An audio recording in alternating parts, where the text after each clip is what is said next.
Yes, this time has come again. Prepare yourself for the 6th episode of our HBO Chernobyl vs. Real Chernobyl series. I can tell you that we bounce HBO's production against the facts mostly because this TV series was done so well. I know this sounds weird, but the higher you fly, the harder the fall will be. We don't mean it to discourage you from watching it. It's a terribly good piece of modern filmmaking, including the actors' play, the music, the directing and many more. We just want to clarify what HBO's Chernobyl producers had to fictionalize or change in order to create some feelings or emotions in the viewers. This is of course okay, as that's basically the idea of making such miniseries.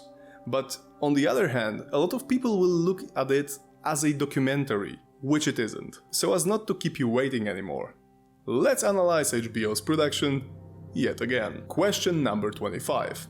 How helpful was Ulyana Khomyuk during the Chernobyl disaster management? The HBO Chernobyl introduces Ulyana Khomyuk to the viewers as a Belarusian nuclear physicist who quickly realized that something bad was going on at Chernobyl nuclear power plant. Her devotion to the truth, science and honesty is one of two major forces that collide around who may we call a main character of the series, Valery Legasov. The other force is represented by Boris Sherbina, a party member. He, on the other hand, is more cynical, yet resourceful, and politically connected better than Valery and Ulyana. Also, he's a high-ranking official in the USSR, so his authority is pretty much very useful from time to time. But however Legasov and Sherbina are 100% real characters, Ulyana Khomyuk is a completely fictional character. This isn't something new, as even the producers included that information in their TV series. You can see it at the end of the last episode. Ulyana Khomyuk was created in order to replace several different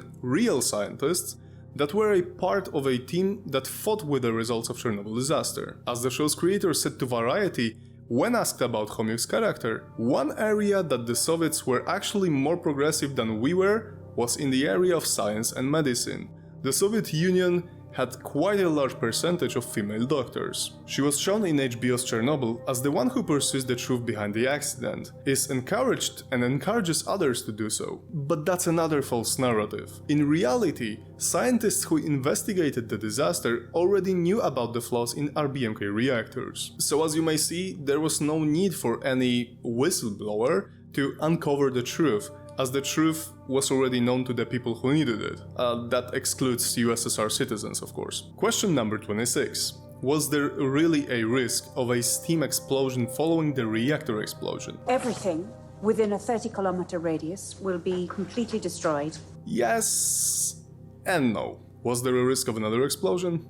Yes. The melting reactor core could reach the water that was pumped there. Given the heat it produced, there were speculations about what exactly will happen to all this water below. One of the scenarios was that it will vaporize all of it at once and the pressure from the steam will make an explosion. So, first of all, the divers, which I mentioned in one of the previous videos, had to open the valve so the water could be removed. Second of all, we see how the miners worked tirelessly for weeks. Both tasks were dangerous, yet necessary. At least that's what HBO serves us. So let's take it under theoretical questioning. If there was no water under the reactor, wouldn't it be the same risk as if the melting reactor reached groundwaters? And it could. Remember, the Chernobyl nuclear power plant was built very close to the Pripyat River, which provided it with the water they needed to cool down the reactors. Basically, the answer would be the same. Yes,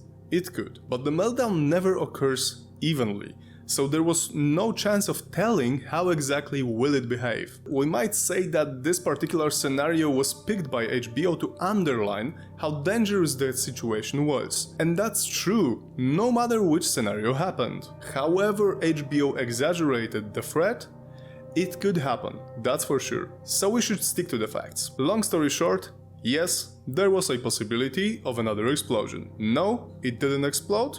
And finally, yes, HBO exaggerated this part of the story. Question number 27. So if there was a chance that there could be a second explosion, could it really leave a huge part of Europe uninhabitable for thousands of years? Paraphrasing what HBO's Chernobyl character, Ulyana Khomyuk said, it would create a force of 2 to 4 megatons, which would expose the reactor even more. Or to be more precise, it would scatter it over a huge area, so they would have to fight multiple radiation sites, not one. And of course it would spread the ionizing radiation a lot further than the first explosion, so it could leave a huge part of Ukraine and Belarus uninhabitable. Approximately 200 kilometers, and likely be fatal to the entire population of Kiev, as well as a portion of Minsk. In the TV series, Khomyuk said that this explosion would, quote, impact all Soviet Ukraine, Latvia, Lithuania, Belarus, Poland, Czechoslovakia, Hungary, Romania and most of East Germany. And that was possible if this particular scenario would happen. So if the team of scientists precisely predict how big the explosion would be,